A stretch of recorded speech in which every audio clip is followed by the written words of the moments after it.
Hi, I'm Shyam Shekhar, and I'm going to talk to you on your journey towards financial freedom. Since 2015, we have been running a mass movement of financial inclusion. Everybody is getting financialized. We have a bank account, you get insured, you start investing in mutual funds, you see opportunities across the spectrum. But just seeing opportunities is not enough. You need to make the most of it. How many of you have seen people who have grown from nothing to 1 crore of financial wealth within a decade? You don't see too many people. But the opportunity is ahead of you. Every one of you can think of reaching the magic milestone of 1 crore. You know something? Only 3% of Indians currently own financial assets more than 1 crore. So, if you get there, you are a part of a select set of Indians who are high achievers and who know how to turn their achievements into financial wealth. I'm going to take you on this journey on 23rd August in a short webinar. Register right away and join us on this journey towards 1 crore, which we think is your first big step towards bigger wealth creation. So be there, join us, and let's talk.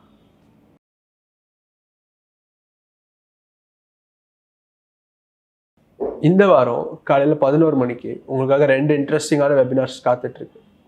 First, outlook on thematic mutual funds, and ரெண்டாவதா the new consumption playbook, what's happening in Bharat and India. இந்த 2 வெபினாரோட registration லிங்க்கும் டிஸ்கிரிப்ஷனில் இருக்குது. Register பண்ணிக்கோங்க. நம்மளாம் வெபினாரில் சந்திக்கலாம். நான்லாம் உங்களை எப்பயோ மீட் பண்ணியிருக்கணும் சார். ரொம்ப டைம் ஆயிடுச்சு, நான் நிறைய வருஷம் வேஸ்ட் பண்ணிட்டேன். அப்போவே ஆரம்பிச்சிட்டா இந்நேரம் எங்கேயோ போயிருக்க முடியும். இப்படி பல பேர் எங்கிட்ட என்னை சந்திக்கும்போது சொல்கிறது உண்டு. இது கேட்கும்போது நான் உடனே யோசிக்கிற விஷயம் என்னன்னாக்கா, ஓகே, நடந்தது முடிந்தது, போன டைம் திரும்பி வராது. இப்போ என்ன பண்ண முடியும்? இவரால் இப்போ என்ன பண்ண முடியும்? இதுதான் என்னுடைய சிம்பிளான கேள்வி, எனக்கு நானே கேட்டுக்கிறது. அப்போ நான் யோசிக்க ஆரம்பிப்பேன். அவருடைய இப்போதைய நிதி நிலைமையை புரிஞ்சுக்கிட்டு இங்கிருந்து என்ன பண்ண முடியும் அப்படின்னு யோசிக்க ஆரம்பிப்பேன்.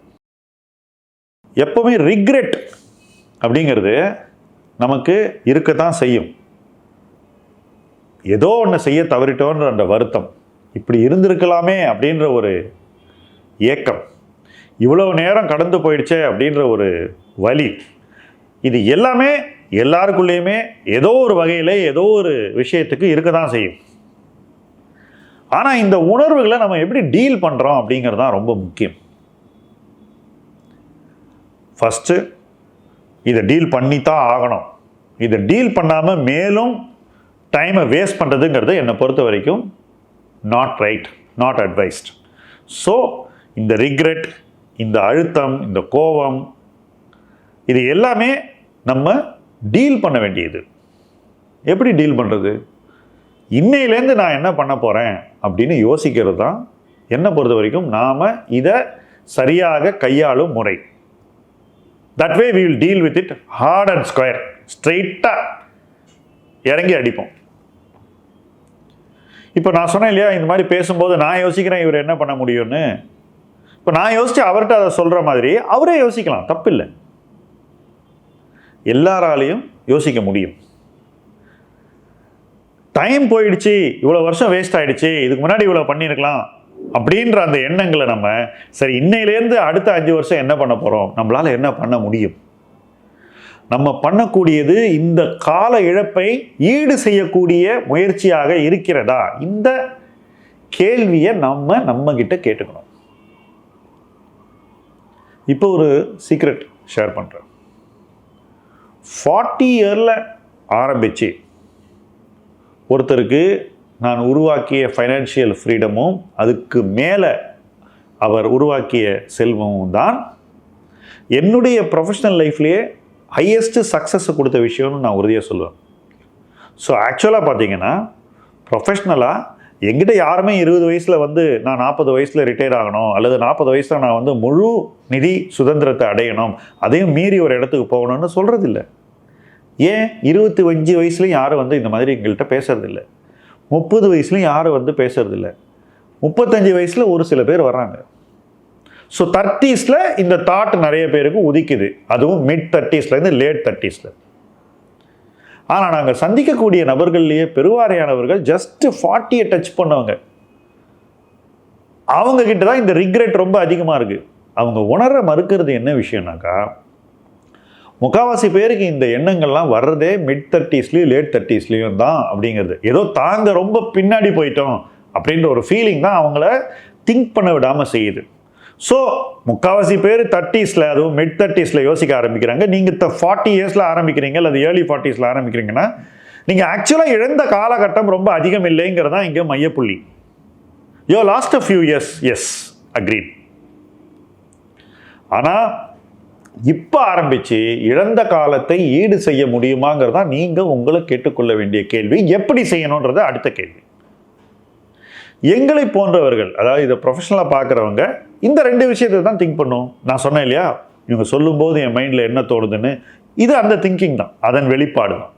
அப்படி திங்க் பண்ணும்போது எனக்கு என்ன தோணுதுனாக்கா, 40s தான் ஒருத்தருக்கு ஒரு நல்ல ஏர்னிங் ஃபேஸ் அப்படின்னு நான் உறுதியாக சொல்லுவேன். 40ஸ்ல ஒருத்தர் சம்பாதிக்கக்கூடிய பணம் தான் அவங்க லைஃப்பில் அவங்க எவ்வளோ தூரம் வெல்த் கிரியேட் பண்ண போகிறாங்கன்றதை தீர்மானிக்கக்கூடிய ஒரு லான்ச் பேட்.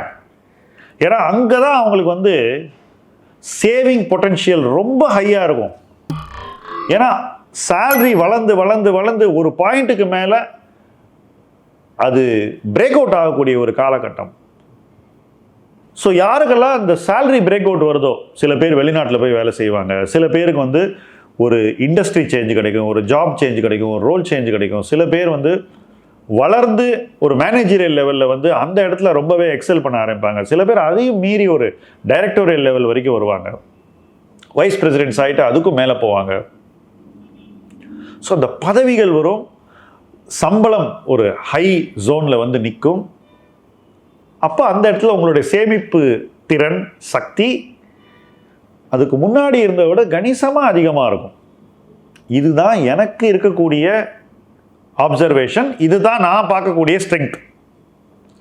இந்த ஸ்ட்ரென்த்தை யூஸ் பண்ணிங்கன்னா ஒரு 8 வருஷத்துக்கு, அந்த அடுத்த 8 வருஷத்தில் நீங்கள் உங்கள் லைஃப்பை டர்ன் பண்ணிடலாம். ஸோ வயது என்பது நீங்கள் நினைக்கிற மாதிரி ஒரு பெரிய டிஸ்அட்வான்டேஜ் இல்லை. இழந்த காலத்தை சீக்கிரம் நம்ம மீட்டு எடுப்பதற்கு அந்த வயது தான் உங்களுக்கு உதவ போகிறது. இதுதான் நீங்கள் சிம்பிளாக புரிஞ்சிக்க வேண்டியது. இதை நீங்கள் புரிஞ்சுக்கிட்டீங்கன்னா உங்கள் லைஃப்பில் நீங்கள் வாழ்க்கையை எப்படி வாழணும், ஃபைனான்ஷியலாக எப்படி உங்கள் லைஃப் அமைச்சிக்கணும், சேமிப்பை எப்படி நீங்கள் ஆப்டிமைஸ் பண்ணணும், அந்த சேமிப்பை எப்படி ஆக்டிவாக முதலீடு செய்யணும், முதலீட்டில் எப்போ அக்ரெஷன் காட்டணும், எப்போ அக்ரெஷன் காட்டக்கூடாது, எங்கே அக்ரெஷன் காட்டணும், எங்கே காட்டக்கூடாது, யாரை நம்ப வேண்டும், யாரை நம்பக்கூடாது, எவ்வளவு நாளைக்கு உங்களால் இந்த இன்வெஸ்ட்மெண்ட்டை டிஸ்டர்ப் பண்ணாமல் இருக்க முடியும். ஏன்னா நிறைய பேர் 20ஸ்லையும் 30ஸ்லையும் கொஞ்சம் சேவ் பண்ணுவாங்க, அதை எடுத்து கார் வாங்குவாங்க, அல்லது பைக் வாங்குவாங்க, அல்லது ஃபோன் வாங்குவாங்க, பணத்தை தூக்கி கொண்டு போய் பிளாட்டில் போடுவாங்க, இல்லை அந்த பணத்தை எடுத்து கல்யாணத்துக்கு யூஸ் பண்ணுவாங்க, இல்லது யாருக்காவது உதவுறதுக்காக அந்த பணத்தை கொடுப்பாங்க. இப்படியே பணம் வந்து ஒரு இடமா நின்று காம்பவுண்டே ஆகாது. பட் 40ஸ்ல அது நின்று காம்பவுண்ட் ஆகணும், ஒரே இடத்துல இருக்கணும், இன்வெஸ்ட்மெண்ட்டாக ஒரு போர்ட்ஃபோலியோவாக வளர்ந்துக்கிட்டே இருக்கணும். 8 வருஷம் காம்பவுண்டிங் உங்களுக்கு அந்த சக்தியை உருவாக்குச்சுனாக்கா நீங்கள் இழந்த காலத்தெல்லாம் மீட்டுடுவீங்க. இப்போ என்னோட ப்ரொஃபஷனலாக ட்ராவல் பண்ணுறவங்களுக்கு என்ன நடந்தது அப்படிங்கிறதையும் இந்த இடத்துல சொல்லிக்கிறேன். நிறைய பேர் எங்க கூட இருந்தவங்க வந்து கொஞ்சம் அக்ரெசிவாக இன்வெஸ்ட் பண்ண வந்தவங்க, அதனால் அவங்க பிஎம்எஸ் பக்கம் போவாங்க. மியூச்சுவல் ஃபண்ட்லேயும் அக்ரெசிவாக இன்வெஸ்ட் பண்ண வந்தவங்க நிறைய பேர் இருக்காங்க.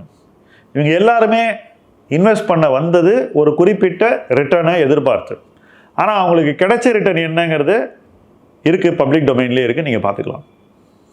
ஸோ எதிர்பார்த்ததை விட கணிசமாக அதிகமாக ரிட்டர்ன் ஒருத்தர் கிடைக்கும்போது அவங்க பணம் டபுள் ஆகக்கூடிய வேகம் அவங்களுக்கு அதிகரிக்குது. அப்போ என்ன ஆகுது, இவங்க நினச்சாங்க நான் ₹1 இப்போ போட்டாக்கா எனக்கு 6 வருஷம் கழித்து அது டபுள் ஆகும் அப்படின்னு. ஆனால் அது 3 வருஷத்தில் டபுள் ஆகும்போது 6 வருஷம் கழித்து அவங்களுக்கு 2 ரூபாய்க்கு பதிலாக 4 ரூபாய் இருக்குது 1 ரூபாய்க்கு.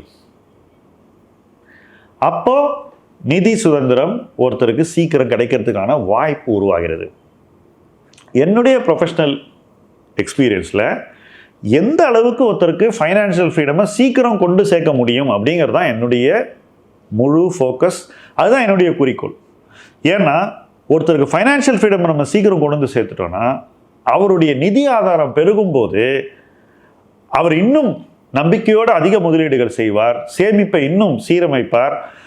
அவர் லைஃப் வந்து வேகமாக ஒரு ஃபைனான்ஷியல் க்ரோத்தை பார்க்க ஆரம்பிச்சிடும், வெல்த்தும் வேகமாக வளர ஆரம்பிச்சிடும். அந்த வெல்த்தை அவர் டிஸ்டர்ப் பண்ண மாட்டார். டிஸ்டர்ப் பண்ணாமல் காம்பவுண்டிங்கில் போகும்போது ஒரு 15 இயர்ஸ் ஒருத்தர் இந்த ப்ராசஸில் போனார்னாக்கா அவர் இருக்க வேண்டிய இடத்த விட பல மடங்கு அதிகமான ஒரு உயரத்தை அடைஞ்சிருவார். ஸோ லேட்டாக ஆரம்பித்தா கூட இந்த ஒரு பாதை இருக்குது அப்படிங்கிறத நீங்கள் புரிஞ்சுக்கணும். இந்த பாதையில் போகணும்னு நீங்கள் தீர்மானிக்கணும். இந்த பாதையில் போனீங்கன்னா என்ன கிடைக்கும் அப்படிங்கிறத தெளிவாக எக்ஸ்பெக்டேஷன் செட் பண்ணிக்கிட்டு அதுக்கான முயற்சிகள் என்னென்ன அப்படின்னு தெளிவாக புரிஞ்சுக்கிட்டு அந்த முயற்சிகளை தொடர்ந்து எடுத்துக்கிட்டே இருக்கணும். ஸோ உங்கள் ஜேர்னி எப்படி இருக்க வேண்டும், எங்கே இருக்க வேண்டும், எதை நோக்கி இருக்க வேண்டும், எவ்வளோ நேரம் இருக்க வேண்டும், என்ன செய்யக்கூடாது, இதெல்லாம் தெரிஞ்சுக்கிட்டாக்கா எந்த வயதில் ஆரம்பிக்கிறீர்கள் அப்படிங்கிறது ஒரு விஷயமே இல்லை. ஸோ 40ல் ஆரம்பித்து கூட ஒருத்தர் தன்னுடைய லைஃப்பை ஃபாஸ்ட்டாக டேர்ன் பண்ண முடியும், ஃபைனான்ஷியலாக நிறைய அச்சீவ் பண்ண முடியும், எதிர்பார்த்ததை விட ஒரு பெட்டர் பிளேஸுக்கு போக முடியும். அந்த இடத்திலிருந்து மேலும் என்ன செய்யலாம் என்று யோசிக்கக்கூடிய ஒரு மனிதராக தன்னை மாற்றிக்கொள்ள முடியும். அந்த மாற்றத்தை நோக்கி இணைந்து பயணிப்போம். முதலீட்டு களம் உங்கள் களம். நன்றி.